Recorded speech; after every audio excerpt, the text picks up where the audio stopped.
Hello, everyone out there. My name is Yvonne Wildheart. Welcome to my channel. For those who don't know me, I am a soul alchemist, an astrologer, a mother, a shamanic witch, all sorts of amazing things I've done in my life. But today I show up with my astrologer hat on, as well as my counseling hat, because it's all connected, right? What's within is without, is above and below. So let's talk about this Taurus new moon. I'm recording this on the 8th of May 2024 at about 12:30 p.m. here. I'm just outside of Melbourne in Victoria, Australia. So all these times are Australian Eastern Standard Time. So we have this Taurus full moon happening today on the 8th of May 2024 at 1:21 p.m. And what we have here is Taurus. Taurus is this glyph, which is the bull, and it's happening at 18 degrees. So if you have your chart, your natal chart, get it out and have a look. Have a look to see if there's any 18 degrees anywhere in your chart, or 19 or 17. This is probably going to impact you more or affect you more. But if you don't, that's okay. It will still have an effect, whatever area Taurus falls for you. And if you don't have your birth chart, I will put a link into the comments, into the description below, and you can look that up. You'll need your birth time, your place of birth, and your date of birth, and it will bring up a chart like this. This is a whole sign chart, just so you know what you're looking at. So Taurus, let's talk about Taurus energy. Taurus is, wherever Taurus is in your chart, it's having so much change at the moment, but revolutionary change and expansion because of this Uranus and Jupiter conjunction that happened not that long ago, a couple of weeks ago. So we'll be still feeling this effect for quite some time. But let's talk about this new moon first of all. So Taurus is ruled by Venus. Venus is now at home in Taurus. So this new moon feels extra special because the ruling planet of the sign is actually right near this full moon. It's activating and it's pushing her beauty way forward through to this new moon. It's really cool. I just love this new moon. I'm just feeling this sensual, simple beauty that Venus is really bringing in. And, this is not, this doesn't happen all that often when you have a ruling planet in its home sign of the moon. It's the lunation that is happening. So this is really, really special. And all I can see is like the sun shining and the glitter of the raindrops sprinkling on the leaves, reflecting this beauty way of life that is here for us and available for us. So Taurus is ruled by the bull. It is here, it's fixed earth. It is bringing the ideas from Aries season and grounding it into the earth. Establishment, establish the sparks, ready for it to go, establishment. So I have Taurus is all about what is here, what is manifested in front of us. It's solid, it's beauty. It's called to slow down and become practical about how we're actually going to bring these ideas forth. It's about self-love, they're ruled by Venus. It's a personal sign, Taurus. So it's calling us to really come into ourselves and finding the beauty within, because what we know is what's within is without, is above and below. So if we are able to see the beauty within us, it will be reflected from the outside back to us, or vice versa. If we're seeing the beauty on the outside, it's reflecting back to the beauty that's inside of us. So I think at this new moon, it's really calling us, especially with Venus here and this Uranus and Jupiter still playing. It's playing. It's more than playing. It's taken us to the next dimension if we choose to go. it's looking around to see who is here and what beauty is lying here in what is forming, what is taking solid form. It's here to, with Venus here, it's easy to overindulge, it's this is calls for, I'm just thinking of sensual and food, this beauty that's come from the earth and using the senses. Taurus rules the nose, and it rules the ears. So it's like, what are you hearing? The birds chirping. What are you smelling? And here in the Southern Hemisphere, we're like fallen leaves of compost, and being able to smell the rich earth that is here. And how wonderful to think that, even energetically taking the spark that what the eclipses brought in Aries, that new moon eclipse that happened at the start of April, and having whatever Taurus and Uranus brought in, and then like bringing it to the earth and going down to feel and to smell the sensation of the establishing it into the earth, but in rich soil. It feels decadent, actually. And just thinking of dark chocolate and, beautiful organic Shiraz. These pleasures that bring us feeling, that we are alive here in this earthly body, like we are solid matter. Just feeling that. Yeah. Oh, it feels so good. And Taurus is a personal sign. It's one of those signs that's all about not it's of the self. So just again thinking that what's within is without, and what's without is within, and really feeling that if we are feeling that love for ourselves that within us, that's going to be reflected on the outside of us back to us. And also, so if you're looking around you, and you're seeing the beauty, and people are coming up to you with smiles, and you have really amazing friends who are bringing those chocolates and wine around, and you're laughing, and in this simple pleasure and this beauty, to know that it's actually also a reflection of what's within you. So this matter. So Taurus is also ruled by the tarot card, the Hierophant. So I'm just, oh no, hang on. Let me just bring it into a bigger picture so you can see it. So this is the Hierophant card here in the Star Tarot deck. Oh, it feels a bit thin.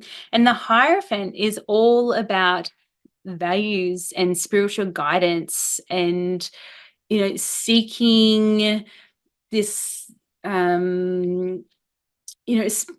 seeking console or counsel. And I think what this is really calling us to do at this new moon is to bring ourselves to deep listening to the earth, really deep listening to what the earth is calling us to do after the spark. What has changed? What has moved? What are these precious seeds here, especially in the Southern Hemisphere, that we are taking into this winter solstice phase? And listening, this deep counsel of listening to the earth, of what she wants us to do with these seeds, these precious seeds that we are going to plant and establish into the rich earth that is here for us and available for us, for all of us. We are not separate from the earth. We are of the earth. We are of her. We are flesh and bone that is earth matter. So to remember that, but it's like when we listen to the earth, we're listening to ourselves as well. And if we are just flying and moving at 100 speed, like that's not Taurus energy. Taurus is, it's, as I said, it's the fixed earth. It's the plodding along, the slowing down, which when we do that, we can listen. We can listen, and we're listening to aspects of ourselves too, because we are of the earth. Okay, now so I got here. So I'm just looking at my notes. So yes. So let's go back to the rule. So ears, nose, throat, neck, thyroid. And this is really interesting. The thyroid in traditional Chinese medicine, the thyroid represents our innermost strength of will and our ability to follow our dreams. Again, I'm reminded of these precious seeds that we have been growing. So here in the southern hemisphere, because we've just passed Samhain, we are at the final harvest, this point between autumn equinox and winter solstice is Samhain. This is the time of Halloween where the veils are the thinnest. That happened on Sunday, the 5th of May. So we are just still in these thinning of the veils, and we are holding these precious seeds that were, come was we heard the call to these seeds back in spring, and we watched them sprout, and we got the harvest, and now we're gathering the precious seed, or the rose hip, that holds all the wisdom of all the cycle, and coming it in to plant back into the earth, ready to be established, to start that growth phase again for the next cycle. But it's so precious. And so this ability to follow our dreams and our desires of the heart. Now, how Venus is that? Desires of the heart. Just feeling that thyroid in our throat. And one of the things that Barbara Hand Cloud, I highly recommend her book, The Liquid Light of Sex. And she talks about what happens when we have our Uranus opposition, when Uranus comes to the halfway mark in our lifetime, which happens around about the 42, 43, 44 mark. For women especially, the thyroid, because it's the energy that gets activated by the Uranus opposition. And here we are talking about Uranus, because Uranus is in Taurus, really has been traveling through here for the last few years, changing and shifting and lightning striking, sudden changes, which doesn't sit well with Taurus energy, because Taurus likes things to stay the same. When we have our Taurus opposition, it's like Kundalini gets activated and rises up, switching on all our chakra centers. And for women, we get up to our throat. And as I'm talking about it, I am getting a bit stuck in my throat, which is really interesting. And this, when we are able to speak our truth and have like our honesty and integrity with compassion, and share this value that we have, we are able to, it's like layers of the heart are able to melt away. And by doing that, we are able to follow our heart center even more, this desire of the heart. So you can really start to feel into why thyroid is one of the rulers of Taurus, is that to be able to come into this Venus heart of ours, to see the beauty, to experience the pleasures of what Taurus has to offer, what fixed earth has to offer. We really need this throat to be open, because it's the next point in our bodies, this connected between here and here. And also I'm just thinking of the throat, and how our throat muscles, our vocal cords, it's like the opening of the cervix and the pelvic muscles, where we birth our babies. So there's a connection here of, I'm just getting a whole new feeling to this, of, for women, especially for women, and we are birthing, this throat, if it's open and relaxed, and if there's, if we are able to make sound, whether you do or not, or choose to, but it's the opening, or this throat to be open, it opens the cervix. It softens the muscles of the cervix to bring our spark of what was sparked, at conception, out into the world, into matter, our babies. Which then, if this is open and our hearts, yes, thank you. Dogs are agreeing. that we are able to open up to the simple beauty of what human form has to offer in its infancy. Remember that Taurus is the second sign of the zodiac, so it's still very early in the cycle. And for us here in the Southern Hemisphere, it comes at the end of the cycle, but it's also the new part of the cycle because we're holding the seeds from what has happened before, what has come before. And with that, we can nurture it and grow just like we do our children. So it's really like, the more that you sort of unpack it, and you can really start to see what this Taurus new moon is really offering us, this opportunity to open up, to come and speak our values with integrity and courage and honesty. But also with the Venus here is of compassion and of the heart. And to do that, we are birthing something new.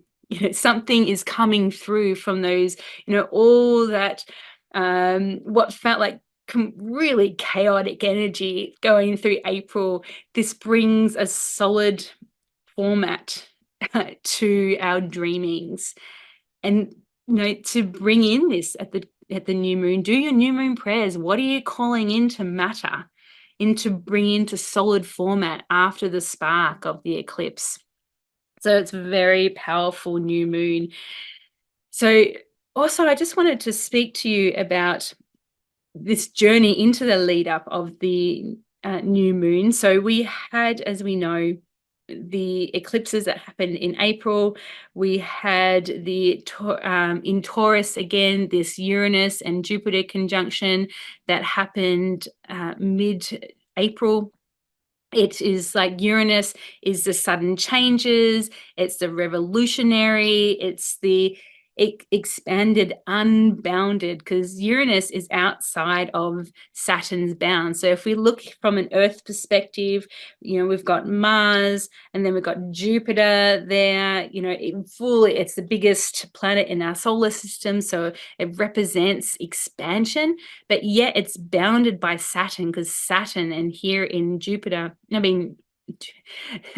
yeah, no, Saturn is in Pisces. It's not Jupiter at all. Completely different energies. But, in our line of range, the energy that filters through, Saturn falls in between Jupiter and Uranus. And so Jupiter can only go so far because of Saturn. But when we get Saturn and Uranus together, like Uranus is on the other side of Saturn, it's open to all the space that comes afterwards, which is, well, endless. And so we have this coming together of the expansion, but this revolutionary expansion, this revolutionary change, taking us up to the next point. So we are so still very much in that energy. And then what happens after this new moon? This moon crosses over, within the next few days, over Uranus and over Jupiter, and we might even start to get a little hint to what that Jupiter and Uranus conjunction was all about. We're not really going to see it, the full fruition of it, for quite some time, because it's so big. But would we want to? Because if we knew where we were heading, I think we would get quite overwhelmed. It's good to get little bits and pieces.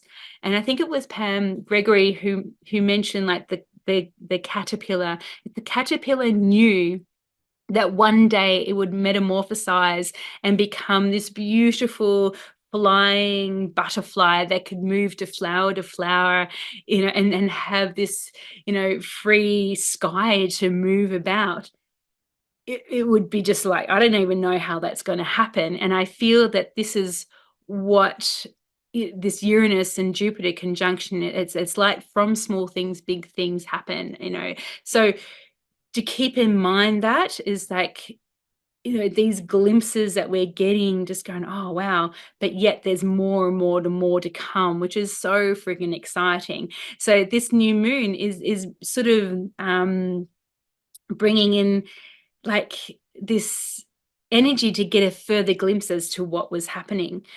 But I'm just also thinking of what was happening in the lead up to this new moon. The moon, we went through the North Node collecting information. Okay, what do we need for the future?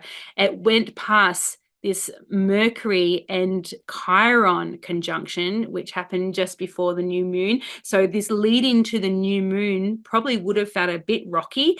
Chiron is the wounded healer. So having changes happen and then all of a sudden, can I really do these changes? Am I worthy of these good things? Am I good enough? Am I, all these wounds that we carry within us, being activated by Mercury, who's now telling us Mercury is the messenger, but also the messenger of, Mercury goes to the underworld and back. It takes the souls after death to the underworld, to Hades realms, where they get metamorphosized into, new potential babies coming up, and it brings them back up to the surface of the earth. And so this Chiron and Mercury conjunction, it's like we knew the wounding was there, but now that Mercury is telling us, showing us, calling us to process, in our process what this wounding is, because Mercury is also about cognitive function and processing. And from that, we get a key. Chiron is also a key. So it's like the key to unlocking the healer aspect of that wounding. And then the moon was speaking. So the moon in the lead up to this new moon was talking to all of these things. And I am just going. Sorry about that. My battery just ran out. So let's have a look at the chart again. And we were talking about the lead in to this new moon and how the moon had a conversation with Mars, North Node, but also before that in the lead up, like what a run. It's had a conversation with Saturn, Neptune, right at the anaretic degree of Pisces, its home sign. So something is definitely happening too here in this area of your chart. It had a conversation with Mars now in its home sign as well in Aries, where things can move really fast. All those, and this is almost like the chaotic nature of Aries and Mars is just like this movement that sort of doesn't, is moving so fast that things are being stirred up that haven't quite had chance to look at. And then it goes through the North Node and Chiron and Mercury, as we mentioned before, who are conjunct.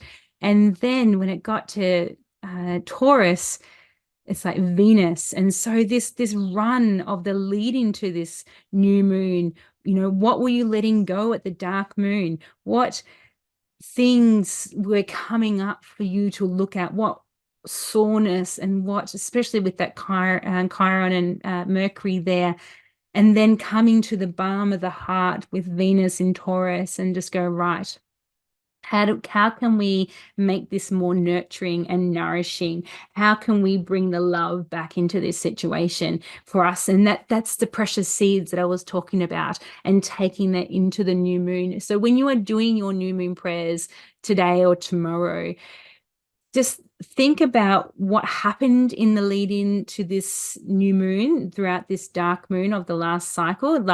Remember that this is the end of eclipse season, because the last new moon that we had here was an Aries new moon eclipse. So what was stirred up during this last previous lunar cycle that started at the start of April, 4 weeks ago. And of course, things change. We were shown something else. What dreamings can we have with this expansion of that Uranus and Jupiter conjunction? But can we meet it? And what these woundings are holding us back. And this is what we were shown into the lead into this new moon throughout the dark moon. And so letting go of that, and now with this new moon, knowing what we know now, because it's different terrain now. We've been through this whole, it is a metamorphic process, but it's not over yet. We're still in the throes of it. and it doesn't, it's, change is not comfortable, especially in Taurus. And I'm just thinking how we were talking about birthing of that child. Birth is messy as fuck. Like, you if there's any women who have gone through birthing process, I mean, we're all had some kind of birthing process, whether it be a baby or starting a new job or career, or buying a new house, or there's so many ways that we can birth something, or an idea, a new project, or even if you're an artist, like, that blank canvas in front of you is like, that moment of trying to, getting ready to put the paint on the canvas. And what does that feel like? It feels, it can feel chaotic, because what is this going to be? Can I trust this? And I think this is what we're also being called to do, is that, can we trust the matter that is forming in the ether, in the field? And we can see the fractals, we can see it forming, and we get glimpses of the start of the formation, but it's not we're not seeing the full picture yet, and we're not going to see it for quite some time. But it's that keeping on, that keeping stretching of the heart open, keeping trusting that whatever was sparked, remembering, like, I heard, I can't remember who it was, but referencing Aries as like the uterus and the womb, and these are the fallopian tubes, and what is sparked in that. Another element of Aries is that cardinal fire, and then birthing that new thing that we're birthing, and trusting that it's there, trusting that it's happening, and we can feel it. But our culture has taught us not to trust the seen, not trust the things that are unseen. It's like that whole thing, you must see it to believe it. Well, we can't. That's crazy, because we can't see the wind, but we trust that it's there. We can trust that the moon is there when we can't see it. So there's so many things showing us to trust, or showing us to trust that we can trust the unseen, the invisible, and to trust that the sparks and the dreamings that are happening, even though our Chiron wound is being pushed and prodded, and but there's a drawing out. And I'm just thinking of a splinter. One of my young sons has this big splinter in his leg at the moment, and we're drawing it out. That's a Chiron wound, and from that, what we're getting are these remedies to help draw it out. I mean, that's the healing aspect, isn't it? So just trusting that that is happening. But it might have been a bit bumpy and sore, but we've got this calling for coming back to the heart. Remember that Venus heart of showing and enjoying the simplicity of the pleasures that are here on earth, to help ground us in